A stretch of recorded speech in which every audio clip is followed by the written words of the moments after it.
सोचो, एक 19 साल की लड़की जो 5 महीने प्रेग्नेंट थी, उससे उसकी माँ, बेटी, पूरी फैमिली छीन ली गई। उस पे क्या बीती होगी। एक कहानी है बिल्किस बानो की।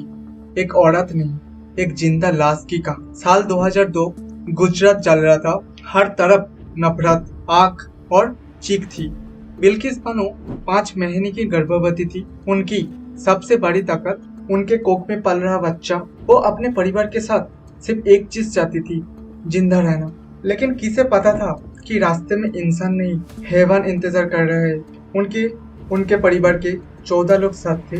कुछ ही मिनटों में 7 लोग मार दिए गए। उनके 3 साल की मासूम बेटी, जिसे अभी दुनिया बोलना भी ठीक से नहीं सिखा पाई थी, उसे पत्थर से कुचल दिया गया। और फिर गर्भवती औरत के साथ जो हुआ, उससे बोलते हुए भी रूह कांपती है। उसके शरीर को तोड़ा गया, उसके आत्मा को रौंदा गया, उसके साथ सामूहिक बलात्कार हुआ। लेकिन वो मरी नहीं, क्योंकि उसे जिंदा रहना था। इंसाफ के लिए पुलिस ने साथ नहीं दिया, सबूत मिटाए गए, गवाह डराए गए। बिल्किस बानो अकेले थी पूरे सिस्टम के सामने। लेकिन वो झुकी नहीं, वो रोई लेकिन टूटी नहीं। सुप्रीम कोर्ट पहुंचाई, सालों तक तारीखें झेली, हर दिन अपने जख्म फिर से जिए। आखिरकार 11 दोषियों को उम्र कैद हुए। देश ने राहत की सांस ली। लगा शायद अब उस माँ को चैन मिलेगा। लेकिन फिर एक और वार किया गया।